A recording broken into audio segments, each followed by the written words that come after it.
Olá, bom dia. Sejam bem-vindos ao iPeak of Talks, nosso canal de notícias sobre entretenimento, publicidade, propriedade intelectual. Temos duas convidadas hoje aqui, Carolina Neves, que já está aqui com a gente, e a Aline Ferreira. Vou aproveitando aqui para dar os avisos. O iPeak of Talks está disponível, o conteúdo aqui vai ficar disponível nas plataformas de formato podcast no Spotify. Olá, Carolina, como vai? Olá, tudo bem? Tudo bem, e você? Tudo bem. Você me escuta bem? Te escuto bem. Maravilha. Deixa eu ver se a Aline ingressa aqui. Olá, Aline, tudo bem? Oi, tudo bem? Como é que vai? Tudo bem. Estava dando aqui os primeiros avisos. Bom, por fim, a opinião aqui dos nossos participantes, convidados, nem sempre representa a opinião das fundadoras aqui do iPeak of Talks, né? Então, cada um é livre aqui para se expressar e, por fim, todos também autorizam o uso da sua voz e imagem nos nossos canais aí de comunicação. Então, quem quer começar? A Aline, Aline. a Aline ou a Carol? A Aline traz aqui 6 argumentos principais do processo de 3 bilhões de dólares movido pela Concorde, pela UNG contra a Anthropic. Quer começar, Aline? Posso começar, gente, sem o menor problema. Eu falei E Aline, mas assim, eu também fico aqui à né? disposição. Eu sou uma Quando estranha no ninho, né? O aduaneiro está aqui para explicar também o que é o aduaneiro que veio aqui conversar, tomar esse café com o PI. Então, fica à vontade. Não, sem o menor problema, posso começar. Eu até anotei aqui no caderninho os argumentos, né? Antes de falar deste caso específico da OMG Concorde contra a Anthropic, que é a dona daquela inteligência artificial Claude, é importante trazer um caso anterior também envolvendo a Claude, que é a Bard versus Anthropic, que teve um acordo, foi uma class action movida por roteiristas dos Estados Unidos, e foi feito gigantesco, talvez o maior acordo da história dos Estados Unidos envolvendo autores e não companhias, né, para pagamento de direitos autorais. Os roteiristas estão até o momento se habilitando, né, que como é uma class action, quem é sindicalizado pode se habilitar para receber, né, a sua parcela neste acordo. E por que eu estou trazendo esse caso de volta, esse caso Bard versus Anthropic? Porque ele é essencial para entender a inicial feita pela UMG, que é a Universal Music Group, e pela Concorde, neste novo caso contra a Anthropic. Por quê? Ficou decidido, naquele caso, e foi isso que gerou o acordo, que se você usa eh, obras protegidas por direito autoral de uma maneira ilegal, obtida de forma ilegal, para treinar a sua IA, você está violando o direito autoral, ainda que o treinamento de IA em si possa ser considerado legítimo, né, abarcado pelo que no direito americano se chama de fair use, né. No caso, da Bard versus Anthropic, a origem foram obras escaneadas, livros escaneados de forma ilegal. No caso aqui da UMG, e Concorde versus Anthropic, o que a gente tem são obras que foram obras musicais obtidas via torrent, via BitTorrent, que é o que é isso? É um arquivo peer-to-peer, para quem tem a minha idade 40 a mais, né, deve se lembrar que antes de ter streaming, muita gente usava torrent para baixar música, né, e automaticamente quando o usuário baixava o catálogo de outro, ele se colocava como um distribuidor também desse catálogo de obras Uhum. musicais, e é exatamente o que temos aqui, segundo a Universal. E a Concorde, no caso, novo contra a Anthropic. O que que a Universal e a Concorde alegam? Um dos pontos principais é que esse catálogo usado para treinar a IA Claude foi obtido via BitTorrent, que isso pura e simplesmente a tornaria, né, o treinamento da IA Claude ilegal, porque Isso. foi feito com obras obtidas por meios ilegais. A partir do momento que se escolheu, usar o BitTorrent, a própria Anthropic virou uma distribuidora de conteúdo ilegal, isso seria uma outra infração de direitos autorais, adicional ao treinamento ilegal. Além disso, isso teria sido uma escolha feita pelos fundadores da Anthropic, e por isso também o Benjamin Mann e o Dario Amodei, que são os fundadores da Anthropic, também são réus nessa ação, seria uma escolha personalíssima do board da Anthropic. Além disso, a arquitetura da IA Code teria sido estruturada de uma forma que não houve, pura e simplesmente treinamento de IA, mas também houve, a criação de biblioteca permanente com essas obras de torrents, o que isso ou seja, uma biblioteca de músicas proibidona, ilegal, que também seria uma infração de direitos autorais. Além disso, a Anthropic teria, eh, simplesmente optado por tirar aquela ID digital das músicas, que faz com que as titulares reconheçam quando há uma reprodução, ilegal do seu conteúdo. Tudo isso para esconder a ilegalidade que eles estavam praticando. E, por fim, não há controles adequados para impedir que o output gerado pela IA Claude infrinja os direitos autorais. Não há salvaguardas suficientes. As salvaguardas são chamadas tecnicamente de guardrails. Não tem guardrails suficientes. E tem até uma frase na inicial que é bem engraçada, esse guardrail não é uma cura, é um band-aid. É uma inicial de 48 páginas, quem conhece direito americano sabe que essa é uma inicial longa para padrões dos Estados Unidos. Tentei resumir aqui em 6 pontos as alegações principais, mas fico aí à disposição para discutir com vocês. É uma ação de 3 bilhões de dólares. Considerando o resultado da Barnes versus Anthropic, é muito provável que a Anthropic tente um acordo com a Universal e com a Concordo. Concorde. E, vamos aguardar aí as cenas dos próximos capítulos. Tem sido a tendência, né, os acordos, né, para finalizar as ações. Vamos aguardar e ver qual vai ser o desfecho aqui, né, Aline. É importante frisar que aqui também, nesse caso, não há transparência, né, e nem há, como você mencionou aí, como identificar as obras para ter o opt-out garantido, né. Não só Então essas opt-out, 2 questões aí são questões das plataformas de IA, né. com certeza, não só o opt-out, mas também, você ter o controle no que se refere a direito moral, Sim. conta dos outputs. Exato. Ainda que você concorde com o fim da pegada digital, você não consegue controlar todo esse direito moral, é uma coisa bem grave. Sim. Excelente, Aline, muito obrigada, viu. A Thalita aparece aqui dizendo bom dia pra gente. Bom dia, Thali. Aguardamos você aqui em breve, hein. Já está convidada. Ela hoje E mandou representante. mandou, né. Então, Carolina, seja bem-vinda. É sempre um prazer ter vocês aqui com a gente. E você traz a notícia aqui sobre o combate à importação paralela, pirataria, produtos contrafeitos e riscos no despacho aduaneiro. Fala um pouquinho pra gente disso. Vamos falar. Hoje vamos tomar esse café. Hoje eu postei, eu falei: "Ó, hoje é um café do aduaneiro com propriedade intelectual e vamos nos encontrar na fronteira", que é a matéria da minha área de atuação, né. O direito aduaneiro, ele é o direito da fronteira e ele regula toda essa circulação, né, esse comércio internacional de bens, todas as fronteiras aéreas, terrestres e marítimas. Então, no final do ano passado, aí falaram assim: "Olha, tem que ter um tema que seja novidade, que traga alguma coisa que seja interessante para discutirmos". E ao final do ano passado, por iniciativa da Associação Brasileira de Propriedade Intelectual, saiu um ato declaratório interpretativo da Receita Federal sobre questões relacionadas à pirataria e produtos contrafeitos. E o que é que isso impacta? O que é importante, nesse contexto entender o que estava acontecendo, que não estava dando tão certo, ao ponto da associação se manifestar, intervir nesse assunto, né, pedindo apoio da Receita Federal, e o que é que hoje nós temos e o que é para as empresas e para as marcas, como é possível, atuar nesse cenário e surgem situações de importações paralelas, produtos contrafeitos ou pirataria.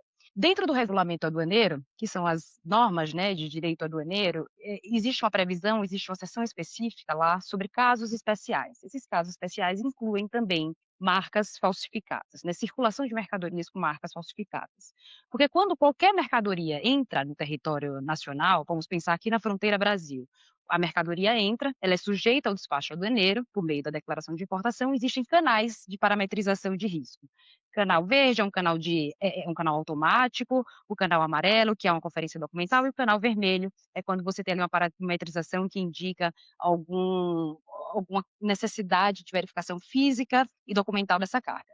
Então, eu entendo que dentro da Receita há um sistema que parametriza quando há uma importação que tem ali indícios de, produtos contrafeitos, pirataria, que haja uma violação aos direitos de marca. Por quê? Porque foi internalizado ao direito brasileiro o acordo feito, me perdoe o nome, era em inglês, eu não vou saber pronunciar, mas é TRIPS, que é o Acordo sobre Aspectos dos Direitos de Propriedade Intelectual Relacionados ao Comércio, foi feito no âmbito da OMC, internalizado ao direito brasileiro, no regulamento aduaneiro, que estabelece como proceder. E quando chega uma marca que tem uma marca ou um produto que pode ofender, violar os direitos dessa marca, como que é o processo dentro do regulamento aduaneiro, como a Receita Federal dá esse tratamento?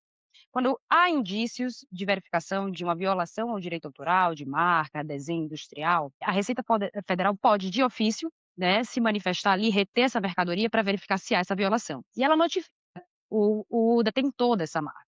Como é feita essa notificação? Existe um sistema de combate à pirataria, e as marcas têm que ter esse cadastro para que sejam devidamente acionadas. Porque surgiu a necessidade de um ato declaratório executivo e esse movimento da ABPI. Esse movimento surgiu porque, quando a marca era notificada, existe a previsão dela acionar juridicamente a apreensão dessas mercadorias que estariam ofendendo os seus direitos autorais, os direitos de marca. Então, existia um time ali que não conseguia combater essa pirataria ou a entrada desse produto no Brasil, porque a Receita, em alguns recintos, foi esse o contexto, ela te notificava se você não se manifestasse, como não tinha manifestação, em alguns recintos essa mercadoria entrava no território nacional. Então, houve uma orientação ali dentro da Receita, por isso que é um ato declaratório interpretativo, que orienta os auditores fiscais que no curso do despacho aduaneiro, quando verificado alguma questão que possa vir a violar o direito da marca, ele retenha de ofício, sem a necessidade, lógico, né, tem que ter um arcabouço ali de contexto em que há, de fato, indícios da violação dessa marca,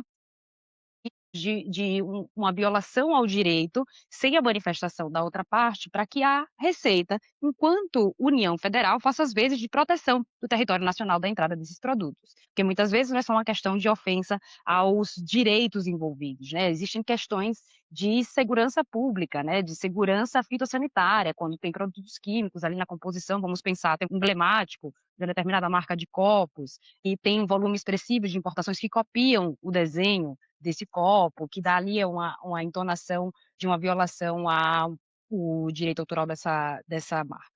Mas enfim, o ato declaratório interpretativo, ele veio no sentido de orientar o fiscal: "Olha, você não precisa me esperar se manifestar, você pode, de ofício, no momento em que você tem essa prova de que há essa violação, reter e sujeitar ao perdimento". E o perdimento é a pena máxima, porque o perdimento você simplesmente não tem faculdade de pagar, seja lá qual multa ou diferença tributária que haja nessa importação, para, reaver a sua mercadoria, você de fato a perde em favor da União. É uma forma de proteger o Brasil desse tipo de violação aos direitos e também uma forma de proteção ao nosso ambiente comercial. Feito. Muito obrigada, viu, Carolina, pela notícia.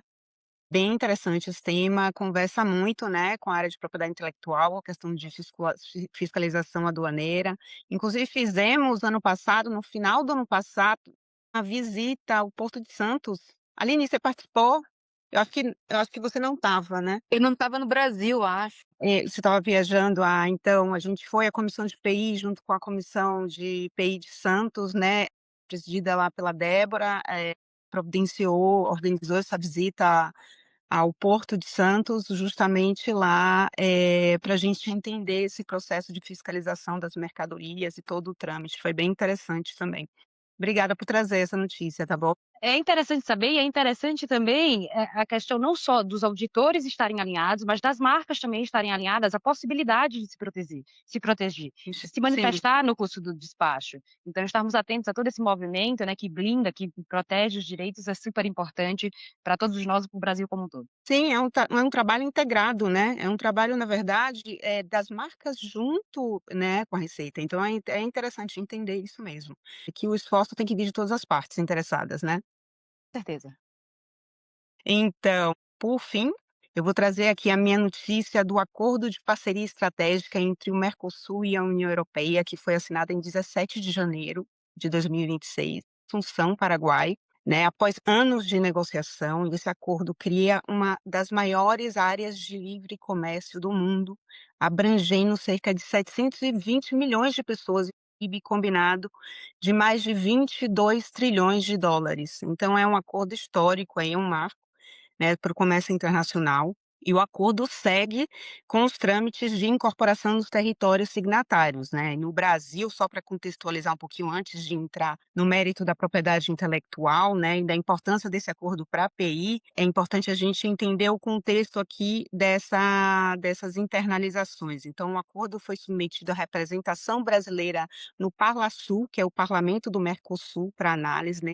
E essa representação do Parlasul é um órgão do Congresso Nacional, composto por 27 deputados federais e 10 senadores, indicados pelos líderes partidários, e sua função é acompanhar e avaliar as matérias relacionadas ao Mercosul, tá? Incluindo análise preliminar de tratados internacionais e antes de sua tramitação nas casas legislativas, tá? Então, após a aprovação por esse órgão, o acordo segue transformando em um projeto de decreto legislativo e seguirá para análise do Congresso Nacional. Então, o acordo foi encaminhado para o Congresso Nacional 9 de fevereiro de 2026. E a expectativa é que o projeto de decreto seja votado diretamente no plenário da Câmara dos Deputados.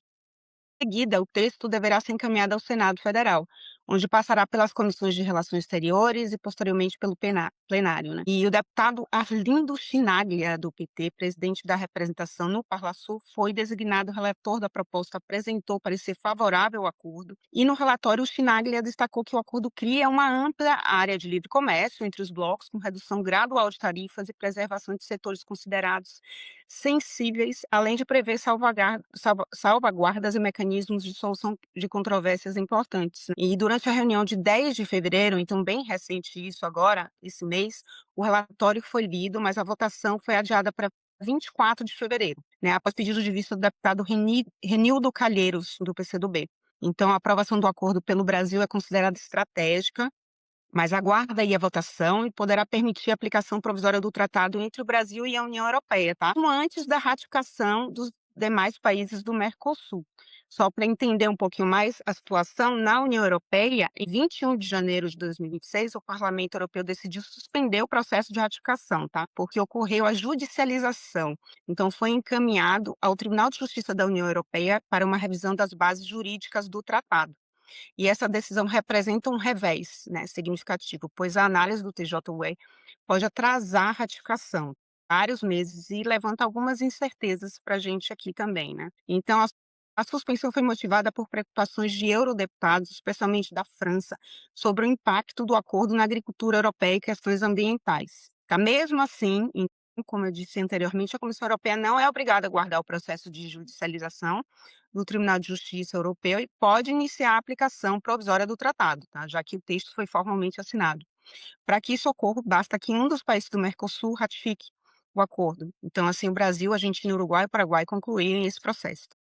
E o tratado poderá começar a valer entre a União Europeia e os países sul-americanos que tiverem o texto aprovado. A Argentina, Paraguai e Uruguai também assinaram o acordo, estão em processo de ratificação interna. Entrando no mérito aqui do nosso tema, quanto à propriedade intelectual, então, o capítulo da propriedade intelectual aqui é muito importante, né? Enquanto esse trâmite legislativo corre todo nos territórios, né, signatários, é importante que as empresas brasileiras se protejam, né? Se protejam a propriedade intelectual, de acordo com o que determina aí o acordo TRIPS, né, que estabelece aí um padrão de proteção mínima, né? Como trouxe aí a Carolina, no âmbito da propriedade intelectual, um acordo assinado aí no âmbito da OMC, né, que foi muito importante para a gente, somos signatários, então é importante que as empresas brasileiras ajam preventivamente, né? Visem seus portfólios de marca, sejam suas marcas nos territórios respectivos, né, de atuação e comércio. Revisem seus portfólios em geral de propriedade intelectual. Produtos com indicação geográfica devem estar devidamente registrados também, conforme os requisitos europeus, para serem reconhecidos e protegidos. Monitorem e para agir em caso de infração, monitorem os seus ativos de propriedade intelectual, né, e estabeleçam mecanismos de proteção também, né, de monitoramento para ação no caso de infração nos respectivos territórios, né. E também, claro, busque orientação jurídica especializada para navegar nas complexidades aí das legislações de propriedade intelectual nos países da União Europeia. Bom, gente, é isso que eu venho trazer aqui para vocês. Queria escutar um pouquinho do que vocês entendem desse acordo. É um acordo que tem uma dimensão comercial muito importante para o Brasil, né? E traz algumas complexidades, né, quanto às a necessidade de adequação aí, né, das regulações, das proteções no âmbito da propriedade intelectual. Queria escutar vocês também um pouquinho sobre isso. Se eu puder dar 3 centavos, 3 tópicos bem rápidos, para o Brasil, o impacto maior é indicações geográficas. Algumas indicações geográficas europeias vão passar a ser reconhecidas no Brasil e não vão poder ser usadas aqui no Brasil por quem não produz nessas regiões europeias. Isso Perfeito. é especialmente válido para queijo e para vinho, mas não Cachaça, e cachaça e canastra também, fortalecendo a tem um marca lado que a Brasil na gente Europa. e tem um lado que as nossas indicações vão ser reconhecidas lá. Segundo tópico que eu acho muito relevante colocar e não envolve diretamente o Brasil. Tudo está se encaminhando para finalmente a Argentina entrar no PCT. Se isso acontecer, né, vai chover canivete. A Argentina negocia a entrada no PCT desde o primeiro governo Menem, na década de 90. Se isso realmente acontecer, vai ser uma revolução aqui no nosso microsistema latino-americano. E para quem é inventor brasileiro, isso é muito relevante, porque de certa forma, ajudar a proteção de patentes também na Argentina, depender só da prioridade unionista. E terceiro tópico, que é geopolítico, você mencionou a questão de ter ido para o Tribunal da União Europeia, que fica ali em Luxemburgo. Já em 2023 já tinha rolado um duplo twist carpado, digamos assim, dentro da União Europeia, para evitar que esse acordo tivesse que ser submetido a cada um dos parlamentos dos Estados-membros. Porque, na época, havia, enfim, resistências, principalmente dos sócios grandes da União Europeia, da França e da Itália, e dos menores, a Hungria, porque a Hungria não quer acordo com ninguém. E como as decisões têm que ser por consenso, quando vai para a ratificação de cada um dos parlamentos, a Hungria, que é a Hungria, poderia barrar um acordo desse tamanho. Esse acordo foi assinado agora porque a Itália achou que estava protegida. O único sócio grande da União Europeia que permanece refratário é a França, porque os agricultores franceses não têm como competir com a nossa produção. Eles são ineficientes, são caros e em muitas áreas, tá, produzem coisas de qualidade ruim. Quem já comeu carne bovina na Europa sabe a tristeza que é carne bovina que não veio de Brasil ou Argentina. Anunciam que a carne brasileira ou argentina no supermercado para comprar mais cara. Você sabe que a carne europeia é horrorosa, é só essa parte. É, já passei por isso lá também, muito. Só Então, comprava a Argentina, porque teve uma época que o Brasil não entrava lá. isso, mas o Brasil, Na época da o febre Lula, se eu não me aftosa. engano, conseguiu um acordo bom para poder Depois sim. entrar com uma cota maior, porque as cotas são muito baixas de carne, né. Hum. Então, a tendência é a França ficar isolada, gente, sendo muito sincera, porque o grande sócio da União Europeia, que é a Alemanha, quer muito esse acordo. Sim. E ele é muito beneficiado em maquinário Mas pesado. o Macron já se pronunciou aqui em vários veículos dizendo que é um acordo desfavorável, né, para a Não, e não França. para a França em si, para os agricultores. Para os agricultores, tem um movimento, né, de protesto dos agricultores contra esse acordo, né, justamente com receio dessa zona de livre tarifas, de livre comércio, né, afetar o comércio do produto deles lá, né. Mas eles também importam muitos produtos agrícolas aqui no Brasil, né. Então eles são dos maiores importadores, né, União Europeia. Então é importante frisar isso. Eu acho que para o Brasil é bem importante, né, e para indicações geográficas brasileiras também, eu acho que a gente ganha, né, muito com isso. E é importante que esse trâmite legislativo aí acelere também. Mas a previsão é em março, né, que seja ratificado aqui no Brasil.